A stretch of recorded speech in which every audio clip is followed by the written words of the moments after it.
नमस्कार, अंकिताज रेसिपी मराठी या चॅनलवरती आपल्या अगदी मनापासून स्वागत आहे. तर मंडळी, आज इथे आपण बनवणार आहोत साबुदाण्याची अशी एकदम मऊसूत होणारी पापड.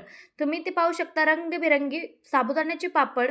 अगदी साबुदाणा जराही दिसत नाही, त्याचा पेस्ट करून आपण इथे बनवलेला आहे. कसा बनवला आहे ते पाहूयात. संपूर्ण रेसिपी पहा. रेसिपी आवडल्यास लाईक, शेअर, सबस्क्राईब करा. बेल आयकॉनला क्लिक करा. नवनवीन रेसिपीज मिळवा.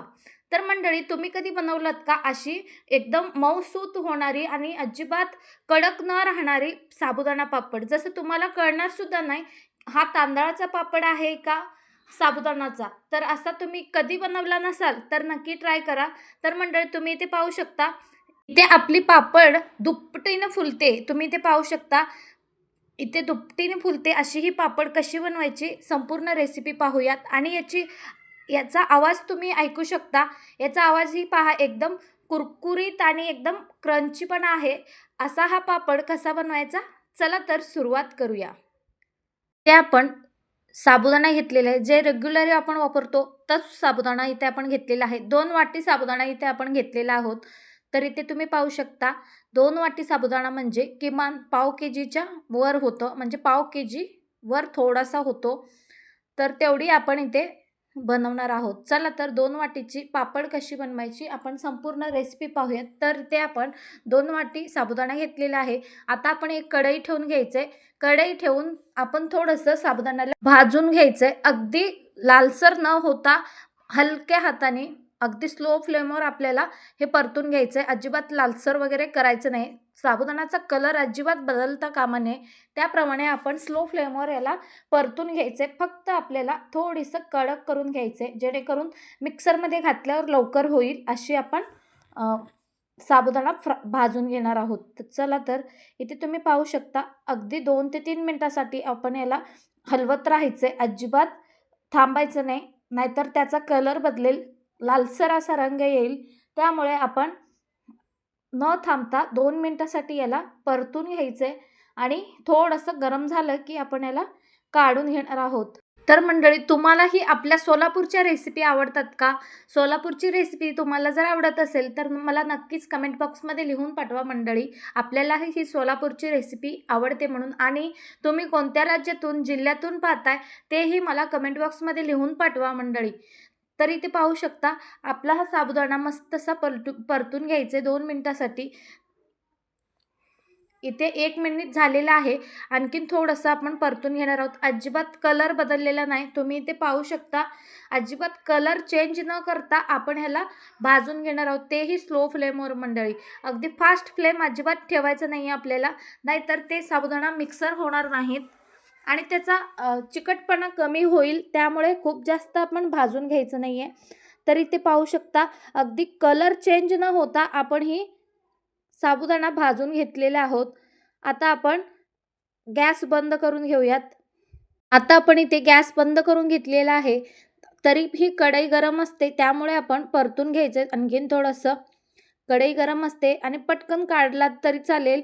तर मी ते आपले साबुदाणा भाजलेले आहेत. आता आपण एका ताटामध्ये काढून घेऊयात. इथे पाहू शकता, अगदी कलर चेंज न करता आपण ही साबुदाणा भाजून घेतलेले आहेत. अगदी व्यवस्थित भाजले जातात. तर मंडळी, इथे आपण एक पातेला घेतलेला आहे. त्यामध्ये आपण जे साबुदाणा घेतलेले आहेत ते भाजलेले साबुदाणा आपण मिक्सर करून घेणार आहोत. 2 वेळा आपण हे मिक्सर करून घेतलेलं आहे. 1 वाटी एकदा आणि आणिक 1 वाटी एकदा, अशी 2 वेळा आपण मिक्सर करून घेतलेलं आहे. आता आपण इथे पाणी घेतलेलं आहे. पाणी आपण इथे कमीत कमी 4 ग्लास पाणी घेतलेलं आहे. त्यामध्ये आपण ही साबुदाणा जे आहे ते आपण पेस्ट घालून घेतलेलं आहे.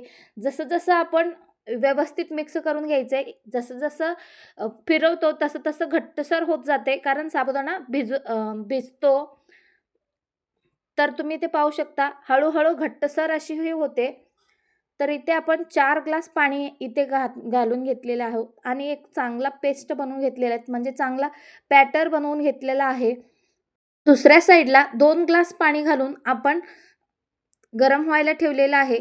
पाणी गरम झालेलं आहे. त्यामध्ये आपण 2 चम्मच मीठ आणि 1 चम्मच खारी पापड, असे 3 चम्मच यामध्ये मीठ आणि खारी पापड घालून घेतलेलं आहे. आता हे सगळं व्यवस्थित मिक्स करून घ्यायचं आहे. मिक्स करून घेतलं की मस्त उकळायला पाहिजे पाणी, त्यामध्ये आपण जे पेस्ट केलेलं आहे ते आपण यामध्ये घालून घ्यायचे. पाणी गरम असताना आणि उकळतानाच हे घालून घ्यायचे, नाहीतर गाठी होऊ शकतात. आणि व्यवस्थित एका हाताने हे घालून घ्यायचे आणि एका हाताने असे फिरवत राहायचे, जेणेकरून अजिबात गाठी होणार नाहीत. तुम्ही इथे पाहू शकता या पद्धतीने आपण सगळा जे पेस्ट बनवून घेतलेला होता, ज्याचा आपण बॅटर बनवून घेतला होता, तो साबुदाण्याचा बॅटर आपण यामध्ये घालून घेतलेला आहे आणि व्यवस्थित हलवत राहायचे. अजिबात चिटकू द्यायचं नाहीये, कारण पातेल्याला खाली चिटकतं, म्हणजे बारीक अंश असताना तर चिटकतं.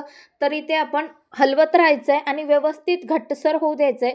तर तुम्ही मंडळी इथे पाहू शकता, अगदी झटपट बनली जाते. पाण्यामध्ये घातल्या-घातल्या 5 मिनिटात आपली ही अशी बॅटर तयार होते. इथे तुम्ही पाहू शकता एकदम घट्टसर अशी बॅटर इथे तयार झालेली आहे. याला आपण आणखीन 5 मिनिट शिजवून घेणार आहोत. तुम्ही इथे पाहू शकता, जोवर याचा कलर एकदम पाण्यासारखा होत नाही, तोवर आपण याला व्यवस्थितच फिरवत राहायचंय. त्यानंतर आपण यामध्ये 1 चम्मच चिली फ्लेक्स घालून घेऊयात.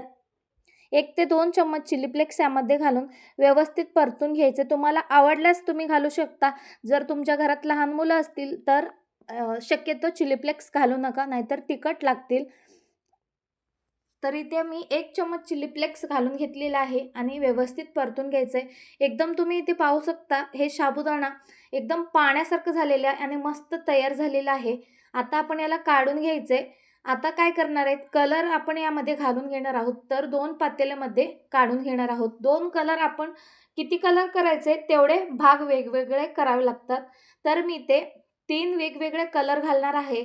तर एक भाग आपला जो मोठं भांडं आहे त्यातच राहणार आहे आणि इथे 2 भांडी घेतलेली आहेत. त्यामध्ये थोडंसं बॅटर जे बनलेलं आहे साबुदाण्याचं, ते आपण काढून घेतलेलं आहे.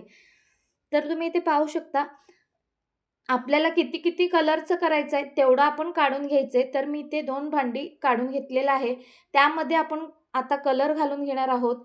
तुम्हाला आवडल्यास तुम्ही कोणताही घालू शकता, पण मी इथे रंगबिरंगी हिरवा आणि केशरी आणि रेड अशी 3 कलर मी इथे बनवलेले आहे साबुदाणा पापड. तर मी इथे सगळ्यात आधी ऑरेंज कलर इथे घालून घेते आणि व्यवस्थित मिक्स करून घेते. त्यानंतर या साईडला घालून घ्यायचं रेड कलर. त्या साईडला मी ऑरेंज घातलेलं आहे आणि या साईडला रेड कलर घालून घेतलेला आहे. ऑरेंज कलर थोडेसे वेगळे होतात, म्हणजे पिवळ्यासारखे दिसतात आणि रेड कलरचे जे आहे एकदम रेड कलरसारखा दिसतो. तर इथे पाहू शकता, दोन्ही कलरचा फरक असतो. तर मी इकडे ऑरेंज कलर आणि या साईडला रेड कलर घालून व्यवस्थित मिक्स करून घ्यायचे. चमच्याने मिक्स केलं तरी चालेल आणि अशा पद्धतीने दोन्ही साईडला आपण मिक्स करून घ्यायचे. 2 कलर इथे आपण घालून घेतलेले आहे. आता जे मोठे भांड्यात आहे त्यामध्ये आपण ग्रीन कलर घालणार आहोत. ग्रीन कलर थोडा कमी प्रमाणात घालून घ्यायचा, नाहीतर खूप जास्त कडवट होतो. जास्त दिवस पापड ठेवले की थोडासा कडवटपणा त्यामध्ये येतो, म्हणून आपण थोडं कलर घालूयात. खूप जास्त न घालता थोडंसं कलर घालून घ्यायचे. तर तुम्ही ते पाहू शकता, एकदमच कमी झालं तर छान दिसणार नाही. तर आणखीन थोडंसं आपण यामध्ये घालून घ्यायचं आहे आणि व्यवस्थित मिक्स